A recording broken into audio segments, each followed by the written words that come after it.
Farmer prime minister Imran Khan, former federal ministers اور حاضرین، السلام علیکم۔ آج ٹاپک تو یہ بہت بڑا ہے اور انٹرنیشنلی اس پہ کتابیں بھی کافی لکھی گئی ہیں، اسکالرلی آرٹیکلز بھی ہیں، ریسرچ پیپرز بھی ہیں، بٹ انفارچونیٹلی اس ایشو پہ پاکستان میں اکیڈیمیا نے اتنا زیادہ کام نہیں کیا۔ اس لیے میں آج آپ کے ساتھ میڈیا نے اس کو کیسے کانسپریسی ریجیم چینج کی، اس کو ڈیل کیسے کیا، میڈیا نیریٹیوز کیسے بنے، وہ تھوڑی ڈیٹیل میں جاؤں گا اور اس کا تھوڑا سا آپ کو اسپیکٹس بتاؤں گا لارجر اسٹریٹجک لیول پہ۔ لیکن میں یہ پوسٹر دیکھ رہا تھا ریجیم چینج کانسپریسی، تو مجھے پتہ لگا کہ یہ بھی راشد نے یہ پینافیکس بنایا ہے، تو راشد کافی اچھے کام کرتا ہے، میں خیال پی ٹی آئی میں، تو مائی کلیپنگ فار ہم۔ اچھا، ریجیم چینج پاکستان میں جب ہم دیکھتے ہیں تو اس کے دو اسپیکٹس ہیں، ایک ایکسٹرنل فیکٹرز ہوتے ہیں اور انٹرنل ہوتے ہیں۔ اگر ہم ایکسٹرنل فیکٹرز کو دیکھیں تو decision by one state to abandon bargaining with اندر and remove the target state's leader. PTI ٹی آئی کی حکومت میں جب ہم یہ دیکھتے ہیں تو ہم خبریں دیکھ رہے تھے، میڈیا میں آ رہی ہیں کہ جی جو بائیڈن جو ہے وہ کال نہیں کر رہا، فارن آفس کا رابطہ ہو رہا ہے، پاکستان کے foreign minister Shah Mahmood Qureshi, U S national security adviser Anthony Blinken سے فارن آفس نے رابطے کی کوشش کی، نہیں ہوا، لیکن بلاول آتے ہیں ان کے سارے رابطے ہو جاتے ہیں۔ تو یہاں سے آپ جب میڈیا کی وہ خبریں نکال کے دیکھتے ہیں تو آپ کو ایکسٹرنل فیکٹر اور وہ لنکیجز کہ یہ فیصلہ وائٹ ہاؤس میں ہوا، یو ایس این ایس سی میں ہوا، اور اس کا ذکر اب میڈیا میں یہ سوال ابھی تک ڈیبیٹ نہیں ہوا کہ کیا اس کا فیصلہ وہاں پہ ہوا تھا نہیں ہوا تھا۔ وہ سائفر اگر پبلک ہوتا ہے تو اس میں یہ سوالات اٹھیں گے یقیناً کہ یہ فیصلہ اس لیول پہ، اسٹیٹ کے لیول پہ یو ایس اسٹیٹ نے کیا، صدر جو بائیڈن نے کیا، اور صدر جو بائیڈن جو نیو کانس تھے، the plan for the new American century, اس کا باقاعدہ طور پہ حصہ تھے، جس کے بعد ہم نے دیکھا 2001 کے بعد پوری دنیا میں ڈفرینٹ ریجیم چینج آپریشنز باقاعدہ طور پہ لانچ کیے گئے، عراق اس کی ایک مثال ہے۔ انٹرنل فیکٹرز پہ جب ہم آتے ہیں، میں بڑا بریف رکھوں گا کیونکہ میں ٹائم بتایا گیا 10 منٹ کا ہے۔ انٹرنل فیکٹرز کو جب ہم دیکھتے ہیں تو اس میں ذاتی انا کے مسئلے آ جاتے ہیں، کچھ اداروں کے مسائل آ جاتے ہیں، کچھ سیاسی مفادات آ جاتے ہیں، اور اس میں ایک سوال جب ہم انٹرنل فیکٹرز کا دیکھتے ہیں تو بڑا سوال یہ بنتا ہے کہ ملک کا کون سوچتا ہے، پاکستان کا کون سوچتا ہے؟ کیا ہم صرف انڈیویجولز کا سوچیں گے؟ کیا ہم صرف ان اداروں کا سوچیں گے کہ جی اداروں کی انا بڑی ہوگی یا انڈیویجولز کی انا بڑی ہوگی ہے؟ پاکستان کا کون سوچ رہا ہے؟ کیا وزیر اعظم عمران خان اس وقت پاکستان کا سوچ رہا تھا یا انڈیویجولز کے بینیفٹس دیکھ رہا تھا؟ اور کیا یہ جو ریجیم چینج کانسپریسی ہے، اس میں جو میڈیا نیریٹیوز بنے وہ کس طرح کے بنے؟ اس میں انڈیویجولز اور انسٹیٹیوشن نے ڈومینیٹ کیا یا پاکستان کا سوال کسی نے اٹھایا؟ اس حوالے سے میڈیا نیریٹیوز اس حوالے سے سائلنٹ ہیں، اس میں آپ کو انسٹیٹیوشنل اور انڈیویجول ڈومیننس نظر آتی ہے۔ اچھا، کوورٹ ایکشن بھی اس میں باقاعدہ طور پہ پلان ہوا، میڈیا میں being fly on the wall and being an active participant, ایک ایکٹیو جرنلسٹ ہوتے ہوئے آپ کو بہت کچھ پتہ لگتا ہے کہ جی میڈیا نیریٹو بننا کیسے۔ اکثر جو حکومتیں بیٹھی ہوتی ہیں ان کو سب سے آخر میں پتہ لگتا ہے کہ ہمارے ساتھ ہو کیا رہا ہے، میڈیا کو پہلے پتہ لگ جانا شروع ہو جاتا ہے، کیونکہ کوورٹ ایکشن میڈیا نے پبلک اوپینین شیپ کرنا ہوتا ہے، پاپولیشن کو بتانا ہوتا ہے کہ جناب یہ حکومت کے ساتھ مسائل ہیں، اور وہ کہانیاں شروع ہو جاتی ہیں، اور یہ ڈاکومنٹڈ ہے اس سارے کیس میں بھی۔ اور پھر ٹولز اس میں استعمال ہوتے ہیں، لا فیئر جس کو ہم جسٹیفائی کرنے کے لیے، لا پلس وار فیئر، لا فیئر، اور اس کے پولیٹیکل اینگلز بھی ہیں۔ اور ایک مثال تو فواد چودھری صاحب نے بھی ابھی دی کہ کس طرح ہوا۔ پھر ایک مثال جس دن آخری دن تھا اس حکومت کا، سب کچھ ہوا لیکن ہوا کچھ بھی نہیں، میسیجنگ بھی ہوئی لیکن ہوا کچھ بھی نہیں۔ کاروائی کیا ہوئی تھی اس دن؟ کچھ ہوئی، لیکن میسیج کنوے ہو گیا تھا کہ یہ کچھ ہو سکتا ہے لیکن ہوا نہیں۔ سو وہ لا فیئر باقاعدہ طور پہ اس ریجیم چینج آپریشن کا ایک حصہ تھا، سوچا گیا، امپلیمنٹ کیا گیا، اور میڈیا نے اسے باقاعدہ طور پہ رپورٹ کیا، جس وجہ سے آج ہم اس کی بات کرتے ہیں، سوالات اٹھتے ہیں کہ جناب یہ والے کام کیسے ہوئے۔ صدر مملکت doctor Arif Alvi, supreme commander of the arm forces, head of the state represent unity of the republic, انہوں نے اپنے خط میں ذکر کیا ہے کہ 1951 سے شروع ہوتا ہے، لیاقت علی خان کی اسیسینیشن، ذوالفقار علی بھٹو کا بھی ذکر کرتے ہیں، پھر اس وقت پرائم منسٹر عمران خان کی حکومت کو جو نکالا گیا، smoking gun in the hand of a conspirator, کہ ایک سازشی کے ہاتھ میں دھواں دیتی ہوئی بندوق وہ ڈھونڈنی ہے، اس کے لیے کمیشن بنانا ہے۔ تو انڈیویجولز کو ہم سائڈ پہ رکھ دیتے ہیں، ہم اس میں ایک لارجر پیٹرن آئیڈینٹیفائی کرنے کی کوشش کرتے ہیں کہ پاکستان میں اگر ہم یو ایس لینس کے ذریعے دیکھیں، کیونکہ پاکستان کی فارن ریلیشن جو ہیں ہم لوگ موسٹلی یو ایس بلاک میں رہیں، تو اس میں ہم یو ایس لینس سے اگر اس سارے مسئلے کو دیکھیں پاکستان کی 75 سالہ تاریخ کو کہ کب کیسے کیسے گیا, میں لارجر اس میں براڈ فریم ورک میں آپ کو بتاتا ہوں. 1958 martial law, 1978 martial law, 1999 martial law, یہ تمام مارشل لاء جس وقت لگے اس وقت امریکہ کے اس خطے میں انٹرسٹ ہے. 1958 میں جب ایوب خان نے مارشل لاء لگایا, لیاقت علی خان کی اسیسینیشن 2 ہفتے پہلے ان کے رشیا وزٹ سے ہوگی, آج تک نہیں پتہ لگا کہ پیچھے کون تھا. آپ آ جاتے ہیں جی martial law, SEATO, CENTO, cold war اپنے پیک پہ جا رہی تھی, امریکہ کو یہاں پہ الائز چاہیے تھے اور ہم سیاٹو سینٹو کا حصہ بنے, رشین بلاک میں, ہم سوویٹ بلاک میں نہیں گئے اور ہم وہاں پہ اس سائڈ پہ چلے گئے. اب وہ سارا پلان اس وقت سیاٹو سینٹو کولڈ وار جب اپنی پیک پہ گئی تو ایوب خان, جنرل ایوب خان, انہوں نے اپنی سروسز باقاعدہ پرووائڈ کی اور پاکستان یو ایس کیمپ میں گیا, اور اس وقت کے آپ دیکھتے بھی ہیں بڑے پیارے پیارے ویژولز ہمیں نظر آتے ہیں.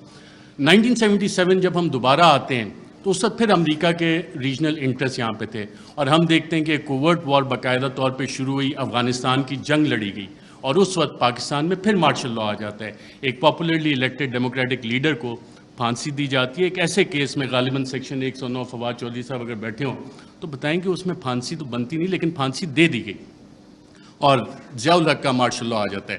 یو ایس انٹرسٹ دوبارہ افغانستان میں.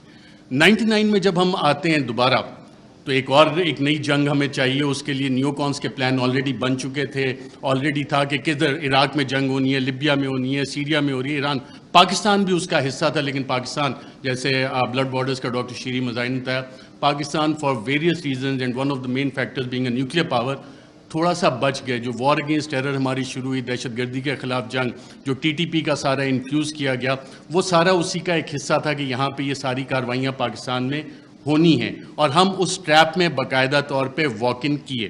یہ والے ہم 3 فیزز جب نکالتے ہیں, اچھا ان میں ٹرانزیشن کیسے ہوتی ہے؟ ٹرانزیشن پاپولرلی ہوتی ہے. جتنے بھی یہ لوگ گئے, جب ہم دیکھتے ہیں کہ جناب ٹرانزیشن 1969-70 میں جو ٹرانزیشن آئی وہ پاپولر اپرائزنگ ہوئی, پاپولر لیڈرز آپ کے کھڑے ہوئے. پاکستان پیپلز پارٹی کا قیام آیا, انہوں نے کہا کہ جی ناؤ ڈیڈی از نو مور ایکسیپٹیبل, میں بڑا ہو گیا ہوں, میں اپنی الگ پارٹی بناؤں گا, پاکستان پیپلز پارٹی. عوامی لیگ الگ بنی شیخ مجیب کی, اور پھر اس کے بعد کی جو الیکشن مینیپولیشن کی داستان ہے اس کے ریزلٹس ہمارے سامنے. 1988 محترمہ بے نظیر بھٹو آتی ہیں واپس, ایک پاپولر اپرائزنگ ہے. لاہور کے جو جلسے ہیں جن کی مثال دی جاتی تھی, جو کہ اب پاکستان تحریک انصاف نے جتنے بڑے بڑے جلسے کیے ہیں اسے اوور ویلم کر لیا, لیکن وہ مثال دی جاتی تھی کہ پاپولر اپرائزنگ ہوئی اور پھر وہاں پہ جو بھی جو طیارہ جب پھٹا تھا جنرل ضیاء الحق کا, تو آپ کی ایک ڈیموکریٹک ٹرانزیشن آئی. اور یہ وہ فیز ہے جب آپ دوبارہ دیکھتے ہیں کہ ایک ٹرانزیشن ہو رہی ہے, دوبارہ آپ جنگ سے نکل رہے ہیں, حالات سٹیبل ہو رہے ہیں, افغانستان آپ نے فتح کر لیا ہے, سوویٹس کو وہاں سے بھگا دیا ہے, سو جنرل ضیاء کا کام ختم ہو گیا, سو پاکستان میں آپ ٹرانزیشن تھوڑے عرصے کے لیے چلو جی جمہوریت انہیں کھیلنے دیتے ہیں. پھر آ جاتا ہے 1999 اور 2007-8 general Musharraf, war against terror, اور اس کے بعد جب ان کی یوٹیلیٹی ختم ہوتی ہے, ہم نے دیکھا ایک پاپولر اپرائزنگ ہوتی ہے اور انہیں جانا پڑتا ہے, ہم لائرز موومنٹ بھی دیکھتے ہیں, ساری چیزیں. لیکن اس سارے عرصے میں جو ڈیموکریٹک ٹرانزیشن ہماری ہوئی ہے اس میں کیا واقعی حقیقی جمہوریت ہماری قائم ہو سکی کیا, یا کہ ہمیشہ ہمیں ایک ہائبرڈ قسم کی جمہوریت جو ہے وہ ملی ہے؟ اور ہائبرڈ جمہوریت بنتی کیسے ہے؟ ہمیشہ ایک کنگز پارٹی ہوتی ہے. جب آپ پاکستان کی تاریخ اٹھا کے دیکھتے ہیں تو جو مین آن ہارس بیک ہیں, گھوڑے جو لوگ رائڈ کرتے ہیں, ہارس رائڈنگ کرتے ہیں, وہ اچھے گھوڑے رکھنے کا شوق بھی رکھتے ہیں, تو وہ چیز ہوتی ہے. لیکن اس ساری چیز میں ایک ٹائم فریم بڑا ڈفرینٹ آ رہا ہے پاکستان کی تاریخ میں, وہ آ رہا ہے 2018 سے 2022 کا. اس دوران میں اتھارٹیرین کنسالیڈیشن بھی ہوتی رہی. اتھارٹیرین کنسالیڈیشن اس طرح کے جو پرانے ایسٹس تھے جن پہ کرپشن کے مقدمات تھے ان کو بھی بچایا جا رہا تھا. دوسری طرف ایک حکومت کوشش کر رہی تھی کہ جی ہم نے ڈیموکریٹک کنسالیڈیشن کرنی ہے, اس کو روکا بھی جا رہا تھا. اور اکاؤنٹیبلٹی اس کی بہت بڑی مثال ہے. اور اگر کسی نے اس کا ایک ٹائم فریم نکالنا ہے کہ بڑا اچھا احتساب چل رہا تھا, ساری چیزیں 1 پیج پہ چل رہی تھیں, لیکن پھر ایک پریس کانفرنس مشہور زمانہ ہوتی ہے جس میں پوری نون لیگ کی لیڈرشپ بیٹھی ہوتی ہے اور مریم نواز اس میں ایک بڑی اچھی بات کرتی ہیں کہ چند اہم لوگوں کی ویڈیوز موجود ہیں. اب ماشاءاللہ سارے وفاقی وزراء کابینہ بیٹھی ہے, سابق وزیر اعظم بیٹھے ہیں. اس کے بعد احتساب کے مقدموں کا کیا ہونا شروع ہوا؟ اس کے بعد کیا ڈیلے ہونا شروع ہو گئیں, اس کے بعد نواز شریف بھی باہر گئے, اس کے بعد کیسز بھی سلو ہونا شروع ہو گئے, کیا کچھ نہیں ہوا. یہ والی ساری چیزیں تھیں. میں میسج آ گیا کہ جی تھوڑا کم کریں. ریجیم چینج جب ہوئی تو میڈیا کی اسٹریٹجی اس میں کیا تھی؟ میڈیا کے 3 Ds اس میں باقاعدہ طور پہ استعمال کیے گئے تحریک انصاف کے خلاف. 3 D تھے: ڈسٹرب, ڈسکریڈٹ, ڈینائی.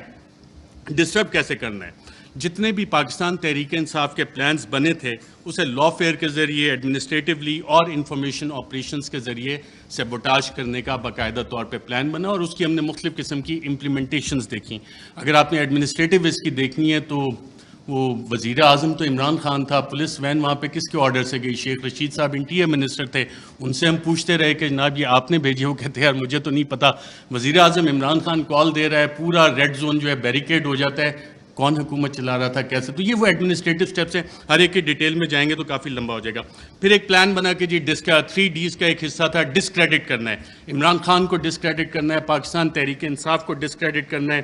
اور فریم ورک فار اس میں جو نیوز میکنگ تھی, اگر آپ ریڈ زون فائلز اٹھا کے دیکھیں تو اس میں باقاعدہ طور پہ میڈیا والوں کو یہ بتایا جا رہا تھا, یہ چیزیں میڈیا میں آ رہی تھیں کہ جناب دیکھیں یہ اکتوبر میں ایک جو سلسلہ شروع ہوا ہے نا, یہ بڑی زیادتی کی بات ہے.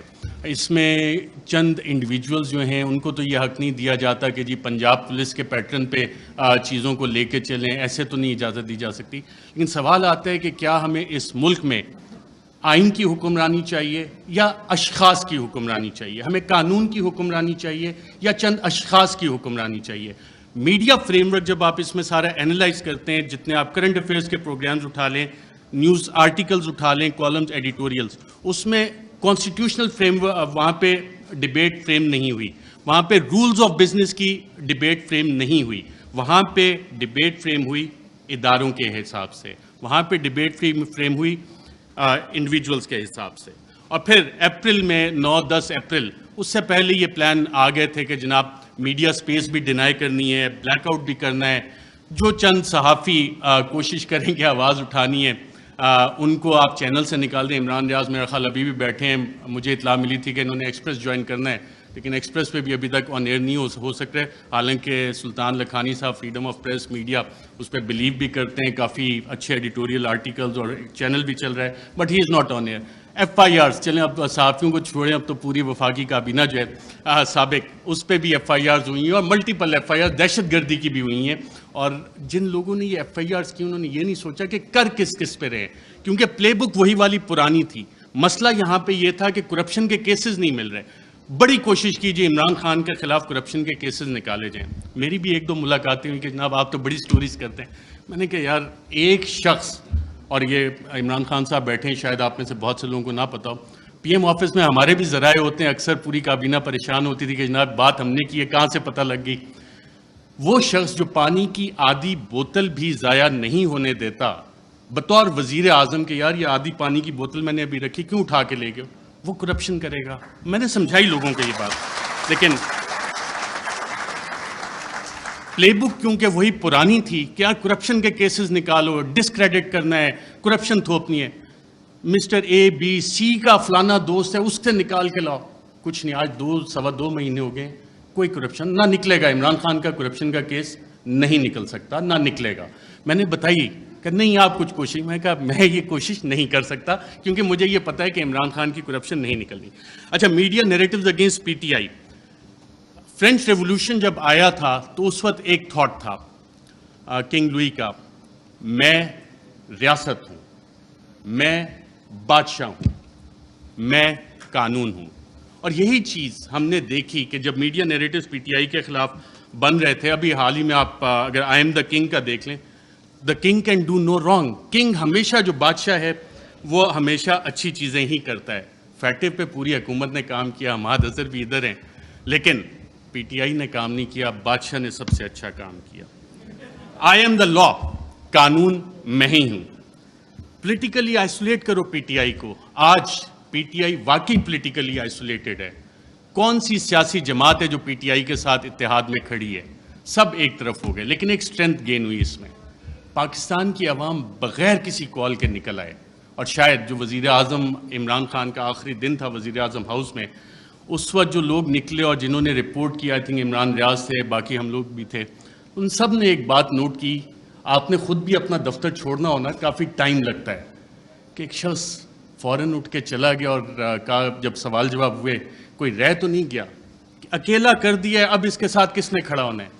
پاکستان کی عوام کھڑی ہے.